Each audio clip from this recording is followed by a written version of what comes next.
आज आपल्या तालुक्यात विविध कामांच्या भूमिपूजन, लोकार्पण आणि त्याचबरोबर लाडक्या बहिणींसोबत, माझ्या माता भगिनींसोबत संवाद साधण्याच्या निमित्ताने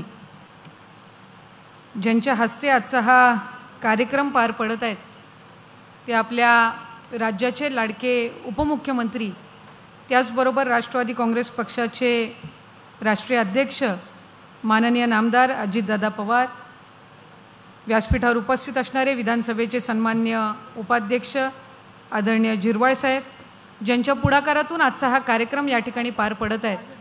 आणि खऱ्या अर्थानं गेल्या 5 वर्षांमध्ये अधिकाधिक या संपूर्ण दुर्गम भागाला विकासाच्या दृष्टीने गती देण्याचं काम ज्यांच्या माध्यमातून झालं ते या मतदारसंघाचे लाडके आमदार आदरणीय नितीन भाऊ, कार्यक्रमाच्या निमित्ताने या ठिकाणी उपस्थित असणारे माननीय आमदार बनकर काका, माननीय आमदार सरोजताई, जिल्ह्याचे अध्यक्ष रवींद्रजी पगार साहेब, महिलांच्या अध्यक्षा प्रेरणाताई, जिल्हा परिषदेच्या माजी अध्यक्षा आणि नितीन भाऊंसोबतच खऱ्या अर्थानं या संपूर्ण भागामध्ये नेहमीच सक्रिय असणाऱ्या, आपल्या सगळ्यांसाठीच उपलब्ध असणाऱ्या माननीय जयश्रीताई, व्यासपीठावर उपस्थित असणारे तालुक्याचे अध्यक्ष राजूदादा असतील, तालुका प्रमुख शिवसेनेचे हरिभाऊ असतील, त्याचबरोबर भारतीय जनता पक्षाचे तालुक्याचे अध्यक्ष राजेंद्रजी, व्यासपीठावर उपस्थित असणारे सर्व सन्मान्य पदाधिकारी, समोर मोठ्या संख्येने उपस्थित असणारे माझे सर्व बंधू आणि भगिनींनो आणि सन्मान्य पत्रकार, मी नितीन भाऊंचे आणि त्याचबरोबर जयश्रीताईंचे मनापासूनचे आभार मानते की आजच्या या कार्यक्रमाच्या निमित्ताने त्यांनी आम्हाला या ठिकाणी आमंत्रित केलं। खरं तर आमच्या सगळ्यांमध्ये व्यासपीठावर उपस्थित असणाऱ्या माझ्यासहित बनकर काका असतील, सरोजताई असतील, झिरवाळ साहेब असतील, सर्व लोकप्रतिनिधींमध्ये सर्वात जास्त कोणाच्या मतदारसंघामध्ये आदरणीय दादांचे दौरे झाले असतील तर ते नक्कीच नितीन भाऊंच्या मतदारसंघामध्ये आहेत। 5 वर्षाच्या कालावधीमध्ये किमान 5 वेळा आदरणीय दादांचा दौरा या निमित्ताने झाला आणि वेगवेगळ्या कामांच्या निमित्ताने त्यांनी नेहमीच या मतदारसंघाला प्राधान्य दिलेलं आहे। ज्या वेळेला कुठल्याही विकास कामाच्या बाबतीत प्राधान्य देण्याचा विषय येतो त्या वेळेला निश्चितपणाने नितीन भाऊ तुमच्या सर्वांच्याच वतीने तुमचे प्रतिनिधी म्हणून आमच्या सगळ्यांच्याचकडे या मंत्रिमंडळातील किंवा विधिमंडळातील सहकारी म्हणून जास्तीत जास्त विकास कामं त्यांच्या मतदारसंघात कशी येतील यासाठी नेहमीच अग्रेसर असतात। मला आठवतंय गेल्या वेळेला दादांच्या नेतृत्वाखाली, मार्गदर्शनाखाली राज्यमंत्री म्हणून काम करत असताना पर्यटन विभाग माझ्याकडे होता आणि पर्यटनाअंतर्गत सुद्धा माझ्या दुर्गम भागात अधिकाधिक विकास कामं झाली पाहिजेत, माझ्या माता भगिनींना पर्यटनाच्या माध्यमातून रोजगार मिळाले पाहिजेत, या दृष्टिकोनातून त्यांनी पर्यटन विभागाअंतर्गत सुद्धा अनेक कामांना मंजुरी मिळवून घेतली होती। कोविडच्या कालावधीमध्ये, मधल्या या वर्षभराच्या कालावधीमध्ये ती कुठंतरी कामं थांबलेली होती, पण आज पुन्हा एकदा या 10-11 महिन्याच्या कालावधीमध्ये या सर्व कामांना त्यांनी निश्चितपणाने गती दिलेली आहे। आज शेतकरी बांधव असतील, युवक असतील, माझ्या माता भगिनी या ठिकाणी मोठ्या संख्येने उपस्थित आहेत।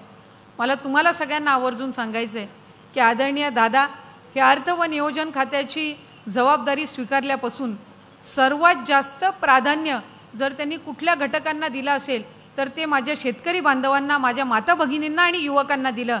आणि म्हणूनच ज्या वेळेला दादांनी त्यांच्या अर्थ व नियोजन मंत्रिपदाच्या एकंदर कारकिर्दीत 10वा अर्थसंकल्प सादर केला त्यावेळेला माझ्या माता भगिनींसाठी सर्वात मोठी योजना, जिचा बजेट 43,000 कोटी आहे, अशी मुख्यमंत्री माझी लाडकी बहीण ही योजना तुमच्या सगळ्या जणींसाठी आणली आणि खऱ्या अर्थानं आपल्या माता भगिनींचा निश्चितपणाने सन्मान केला।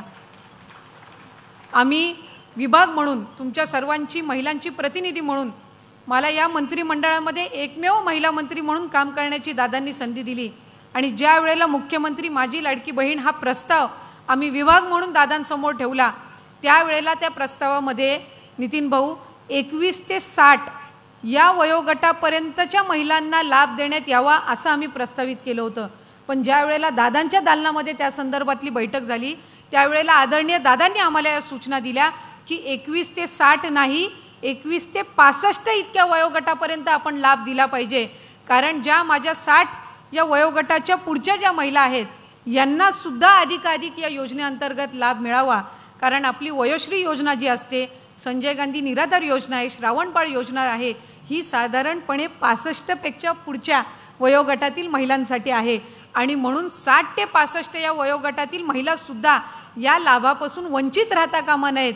म्हणून हा प्रस्ताव पुन्हा एकदा आम्ही फेरसादर करून 21 ते 65 या वयोगटातील महिलांना आज मुख्यमंत्री माझी लाडकी बहीण या योजनेअंतर्गत आपण लाभ देत आहोत।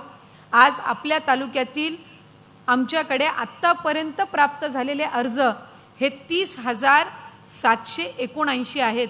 म्हणजे आपल्या तालुक्यातील साधारणपणे 30,000 माता भगिनींना मुख्यमंत्री माझी लाडकी बहीण या योजनेअंतर्गत लाभ मिळणार आहेत आणि त्या समितीचे अध्यक्ष हे आपल्या सगळ्यांचे आमदार नितीन भाऊ असणार आहेत।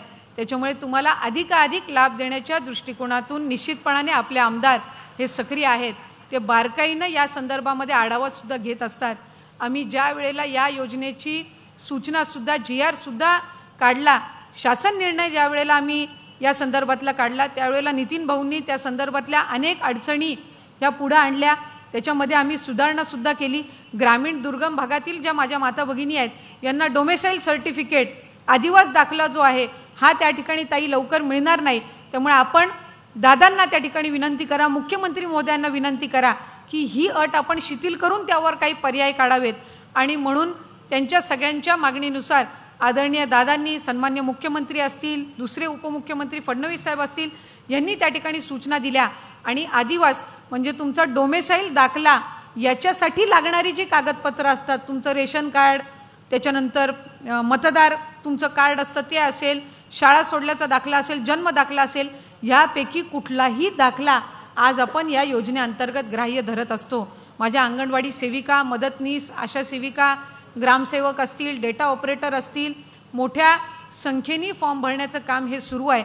आणि कालच आम्ही नारी शक्ती दूत ॲप यासहित आम्ही एक पोर्टलसुद्धा सुरू केलं आहे, जेणेकरून तुमचं ऑनलाईन जे काही फॉर्म भरण्याची प्रक्रिया आहे ही अधिकाधिक त्या ठिकाणी गतिमान होईल। आणि सन्मान्य मुख्यमंत्री आणि दोन्ही उपमुख्यमंत्री महोदयांनी निर्णय घेतला आहे की 19 ऑगस्ट हा रक्षाबंधनचा दिवस आहे आणि खऱ्या अर्थानं माझ्या माता भगिनींच्या आयुष्यामध्ये एक वेगळं महत्त्व या रक्षाबंधन या सणाचं असतं आणि त्या दिवशी 1 कोटीपेक्षा अधिक महिलांना आम्ही या योजनेअंतर्गत लाभ देण्याचं ठरवलेलं आहे। त्यामुळे ज्या माझ्या माता भगिनींनी आणखीन अर्ज दाखल केला नसेल, फॉर्मची नोंदणी केली नसेल, ते सुद्धा फॉर्मची नोंदणी करू शकतात। दादांनी यापूर्वीसुद्धा घोषणा केलेली आहे की जी माझी महिला ऑगस्ट महिन्यामध्ये पात्र फॉर्म भरेल तिला जुलै महिन्यापासून लाभ दिला जाईल। त्यामुळे जरी माझी एखादी भगिनी ऑगस्ट महिन्यामध्ये जर फॉर्म भरत असेल आणि तो पात्र असेल तर तिला लाभ दोन्ही महिन्यांचा मिळणार आहे। त्यामुळे अधिकाधिक या योजनेअंतर्गत आपण नोंदणी करावी। या व्यतिरिक्त सुद्धा कृषी संदर्भातल्या अनेक योजना घोषित केल्या। आज युवकसुद्धा मोठ्या संख्येने या निमित्ताने उपस्थित आहेत। मुख्यमंत्री युवा प्रशिक्षण योजनेअंतर्गत सुद्धा अनेक तरुणांना या निमित्ताने त्यांच्या हाताला काम मिळणार आहे। 12वी पासून ज्यांचं शिक्षण झालेलं आहे त्यांना या योजनेअंतर्गत अधिकाधिक लाभ मिळणार आहे। आणि त्याचबरोबर माझ्या माता भगिनींसाठी आणखीन एक महत्त्वपूर्ण योजना जी या ठिकाणी अजितदादांनी अर्थसंकल्पामध्ये आणली ती म्हणजे वर्षाला 3 गॅस सिलेंडर हे तुम्हाला महायुतीच्या सरकारच्या माध्यमातून मोफत मिळणार आहेत। ही सुद्धा उत्कृष्ट योजना ही त्या ठिकाणी अजितदादांनी आणलेली आहे।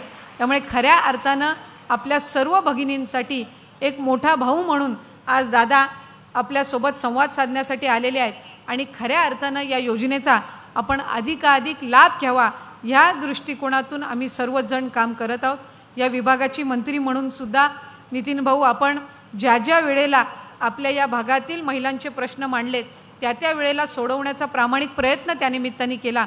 पुढच्या कालावधीमध्ये तुमच्या मतदारसंघामध्ये अधिकाधिक स्मार्ट अंगणवाड्या करण्याचा सुद्धा हा आपला प्रयत्न आहे। त्याच्यामुळे गेल्या वेळेला तुमच्या प्रस्तावावर आपण 15 इथल्या अंगणवाडी या स्मार्ट केलेल्या आहेत। आत्ताच्या वेळेला आपण जितक्या जास्त अंगणवाड्या प्रस्तावित कराल त्याला स्मार्ट अंगणवाडी म्हणून याच्यामध्ये रूपांतर करण्याचं उद्दिष्ट आहे। कारण माझ्या ग्रामीण भागातील दुर्गम भागातील जी लेकरं आहेत तीच अंगणवाडीमध्ये येत असतात, त्यांना चांगल्या पद्धतीचं पोषण आणि त्याचबरोबर चांगल्या पद्धतीचं पूर्वशालेय शिक्षण दिलं गेलं पाहिजे हीच अंगणवाड्यांच्या माध्यमातून आमची भूमिका आहे। माझ्या अंगणवाडी सेविका मदतनीससुद्धा अथक प्रयत्न घेतात, परिश्रम करत असतात आणि म्हणूनच या मुख्यमंत्री माझी लाडकी बहीण या योजनेअंतर्गत पात्र फॉर्म भरणाऱ्या प्रत्येक पात्र फॉर्मच्या मागे 50 रुपयाचं इन्सेंटिव्ह हे आपण माझ्या अंगणवाडी सेविका आणि मदतनीस यांना देत आहोत। त्याचबरोबर त्यांना स्मार्टफोन आपण दिलेले आहेत, त्यामुळे त्यावरून आपण अधिकाधिक लाभार्थ्यांचे फॉर्म भरावेत आणि या योजनेअंतर्गत माझ्या अंगणवाडी सेविका मदतनीस अशा सेविकासुद्धा लाभ घेऊ शकणार आहेत। त्यामुळे एका बाजूला तुम्हाला तुमच्या फॉर्मची नोंदणी करायची आहे आणि त्याचबरोबर या सर्व माता भगिनींच्या फॉर्मची सुद्धा नोंदणी करायची आहे। त्यामुळे अधिकाधिक फॉर्मची आपण नोंद ही करावीत। आज प्रथम दर्शनी आपण प्रातिनिधिक स्वरूपामध्ये काही पात्र लाभार्थ्यांचे फॉर्मसुद्धा या ठिकाणी दिलेले आहेत, त्यांनासुद्धा मी शुभेच्छा देते आणि त्याचबरोबर नितीन भाऊ आपल्याला मनापासून आपली एक धाकटी भगिनी म्हणून आपल्या पुढच्या यशस्वी वाटचालीसाठी या निमित्ताने शुभेच्छा देते। आपण आवर्जून मला आमंत्रित केलं याबद्दल आभार मानून या ठिकाणी थांबते। धन्यवाद। जय हिंद, जय महाराष्ट्र।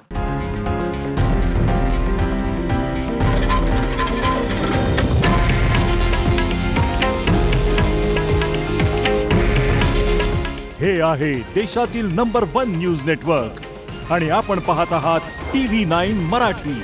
काळजी तुमची, हित महाराष्ट्राचं।